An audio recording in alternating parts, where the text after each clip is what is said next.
Hello friends, मैं हरिओम मिश्रा उड़ान academy के यूट्यूब प्लेटफॉर्म पर आप सभी का हार्दिक स्वागत करता हूं। आज मैं बात करने वाला हूं जो एमपी एपेक्स बैंक में वैकेंसीज आई हुई हैं। आज हम उन्हीं वैकेंसीज के रिगार्डिंग बात करने वाले हैं।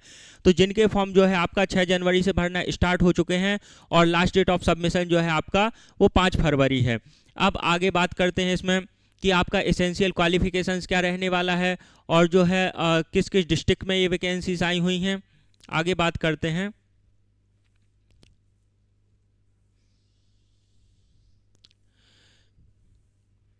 इसमें ये जो है आप देख सकते हैं यहाँ पे category wise regular vacant post. तो इसमें जो है आपका कंप्यूटर ऑपरेटर के लिए, कंप्यूटर ऑपरेटर संविदा बेस पे और सोसाइटी मैनेजर के लिए जो है पोस्ट आई हुई हैं, जो कि टोटल पोस्ट 1763 हैं, जिनमें से कंप्यूटर ऑपरेटर की पोस्ट जो है वो 748, कंप्यूटर ऑपरेटर संविदा बेस पे 176 और सोसाइटी मैनेजर की जो पोस्ट है वो 839 है। यानी कि ये जो है आपकी टोटल पोस्ट है। अब आगे बात करते हैं। तो ये जो है आपका सभी एमपी के जितने भी डिस्ट्रिक्ट हैं सभी डिस्ट्रिक्ट में आई हुई हैं, जिसमें आपके Balaghat, Chhindwara, all over district में आई हुई हैं वैकेंसी। तो कंप्यूटर ऑपरेटर बेस पे हैं, जिसमें आपका परमानेंट बेस पे भी रहेगा और कंप्यूटर ऑपरेटर संविदा बेस पे भी रहेगा। आगे बात करते हैं। तो इनमें ये जो है आपका शाजापुर, भिंड, दतिया सभी में हैं, सभी डिस्ट्रिक्ट में हैं। ये कंप्यूटर ऑपरेटर संविदा बेस पे तो आप लोग पीडीएफ में जाके देख सकते हैं कि किस जिले में कितनी वैकेंसीज हैं। ये सोसाइटी मैनेजर के लिए वैकेंसीज हैं।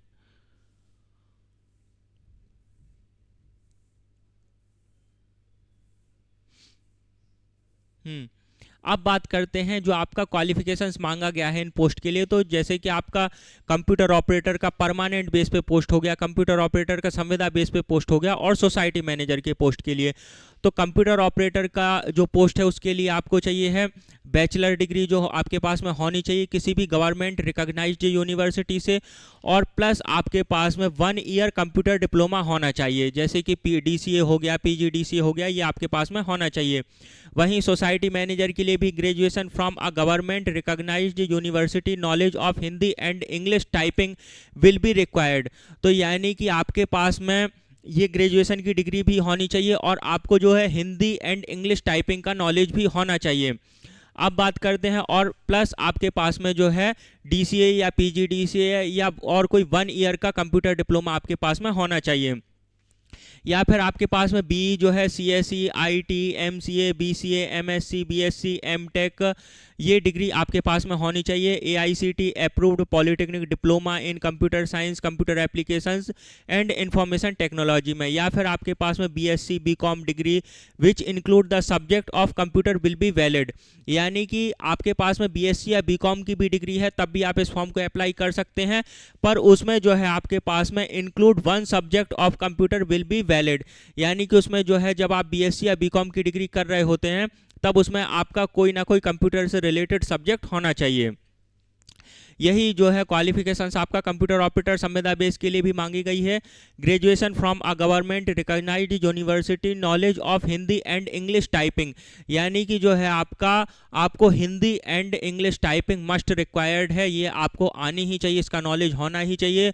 प्लस आपके पास में जो है 1 ईयर कंप्यूटर डिप्लोमा होना चाहिए, और ये जो है अगर आपने BSc या BCom किया हुआ है तब उसमें आपके पास में एक सब्जेक्ट ऐसा होना चाहिए जो कि कंप्यूटर से रिलेटेड हो। अब आगे बात करते हैं कि इसमें जो है आप लोगों को लेवल 4 की जॉब है, यानी बहुत अच्छी जॉब है, और 7th पे स्केल के हिसाब से आपका पे स्केल ये रहने वाला है। जैसे ये है लेवल 4 की जॉब है, तो आप लोग इसमें देख सकते हैं। अब आगे बात करते हैं एज रिलैक्सेशन का।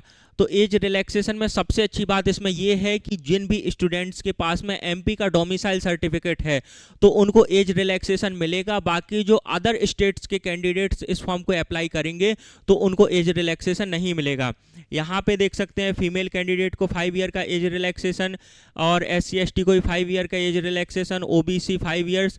यहाँ पर पढ़िएगा आप लोग, relaxation in upper age limit shall be as under only for Madhya Pradesh state domicile, यानी कि जो स्टूडेंट सिर्फ मध्य प्रदेश से बिलोंग करते हैं उनको ही एज रिलैक्सेशन दिया जाएगा।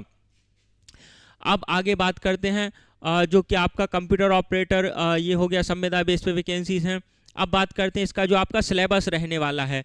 सबसे अच्छी बात इसमें ये है कि सिंगल टर्म एग्ज़ाम है, ठीक है, सिर्फ आपको एक ही एग्ज़ाम देना है, और अगर आप लोग मेरिट में आ जाते हैं तो फाइनल आप लोग डीवी के लिए सिलेक्टेड हो जाएंगे। अब बात करते हैं इसमें एप्लीकेशन फ़ी का, तो जो है आपका 650 रुपीज़ प्लस 18% GST, ये है SC/ST और PWD कैंडिडेट्स के लिए। वहीं जो है 850 रुपीज़ प्लस 18% GST, ये ऑल कैंडिडेट्स के लिए एप्लीकेशन फ़ी रहने वाला है, जिसमें आपका जनरल हो गया, OBC हो गया, तो जनरल, OBC और अदर कैंडिडेट को जो है आपका कितना 850 रुपये पे करना है। वहीं जो है SC/ST कैंडिडेट्स को जो है 650 रुपये एप्लीकेशन फ़ी पे करना है। पेमेंट मोड जो है आप लोग ऑनलाइन मोड में इसको कर सकते हैं। अब आगे बात करते हैं इसका सिलेबस का। तो सिलेबस में आप लोग देखिएगा, इसमें जो है आपका computer knowledge, reasoning, English language, general awareness और क्वांटिटेटिव एप्टीट्यूड, जिनके जो है टोटल नंबर ऑफ क्वेश्चंस 200 रहेंगे और मैक्सिमम मार्क्स 200 रहेंगे, जो कि आपको 120 मिनट्स में इन सारे क्वेश्चंस को अटेम्प्ट करना है। जिसमें जो है आपका 40 क्वेश्चंस रहेंगे कंप्यूटर के, 40 क्वेश्चंस रीजनिंग के, 40 क्वेश्चन इंग्लिश के, और 40 क्वेश्चन जनरल अवेयरनेस के, और 40 क्वेश्चन क्वांटिटेटिव एप्टीट्यूड के, जिनके लिए मैक्सिमम मार्क्स आपको 20, रीजनिंग में आपको 40 क्वेश्चंस के लिए 50 मार्क्स मिलेंगे, इंग्लिश लैंग्वेज में आपको जो है 40 क्वेश्चंस के लिए 40 मार्क्स, वहीं जनरल अवेयरनेस में जो है 40 क्वेश्चंस के लिए 40 मार्क्स, और क्वांटिटेटिव एप्टीट्यूड के लिए 40 क्वेश्चंस के लिए आपको 50 मार्क्स मिलेंगे। अच्छा, बैंकिंग में क्या रहता है कि आपका सेक्शन वाइज रहता है। सेक्शन वाइज ऐसा रहता है कि यदि आपको कंप्यूटर नॉलेज के क्वेश्चंस अटेम्प्ट करने के लिए 20 मिनट्स मिले हैं, तो वो 20 मिनट्स आपको सिर्फ स्क्रीन पर कंप्यूटर के क्वेश्चन ही दिखेंगे। अगर आपको रीजनिंग के लिए 25 मिनट्स मिले हैं, तो वहाँ पे जो है आपको 25 मिनट्स में आप किसी अदर सेक्शन को अटेम्प्ट नहीं कर सकते हैं। वहाँ पर आपको सिर्फ और सिर्फ रीजनिंग के क्वेश्चंस को ही अटेम्प्ट करना पड़ेगा। अब आगे बात करते हैं, तो सिलेबस ऐसा है कि सेम ही है, जो कि अब सबसे अच्छी बात यह है कि इसका जो है IBPS जो है बैंक, वो इसका एग्ज़ाम कराता है। तो computer knowledge, reasoning, English language, general awareness और क्वांटिटेटिव एप्टीट्यूड, तो लेवल आप लोगों का वही रहेगा, ठीक है। तो अपनी तैयारी को अच्छे से करते रहिएगा। अब इसमें यह है कि इंग्लिश और Hindi and except test of English language, इसमें जो है क्वेश्चंस आपके इंग्लिश और हिंदी दोनों में रहेंगे। हाँ, बस जो जैसे आपका इंग्लिश लैंग्वेज वाला पोर्शन रहेगा, जिसमें आपको 40 क्वेश्चंस अटेम्प्ट करने हैं, 40 मार्क्स रहेंगे, तो वो आपके इंग्लिश में ही रहेंगे। अब आगे बात करते हैं, final selection would be based on consolidated marks of online examination. तो जो है आपका फाइनली जो भी स्टूडेंट्स मेरिट में आएंगे तो उनको डीवी के लिए बुलाया जाएगा, और सिंगल टायर एग्ज़ाम है, बहुत ही अच्छा एग्ज़ाम है। और जैसे अगर आप इस एग्ज़ाम को क्वालिफाई कर लेते हैं तो एमपी में ही किसी राज्य सहकारी बैंक में आपको जॉब करने का मौका मिलेगा, जो कि लेवल 4 की जॉब है, बहुत अच्छी जॉब है, और इसमें जो है आप लोगों को अच्छा जॉब है।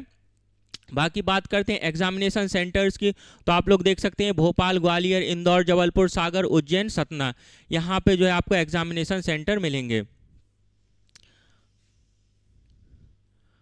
अब आगे बात करते हैं, तो अपने अच्छे से तैयारी करते रहिएगा, बहुत अच्छी वैकेंसीज हैं, लेवल 4 की वैकेंसीज हैं। और इसमें जो है आपका अभी ये 7th पे कमीशन के हिसाब से, जैसे ही आपका 8th पे कमीशन लगेगा तो आपकी सैलरी और बढ़ जाएगी, यानी कि इनिशियल पे जो है वो और अच्छा हो जाएगा। तो अपनी तैयारी को बेहतर तरीके से करते रहिएगा और उड़ान अकेडमी परिवार के साथ में जुड़े रहिए। Thank you so much.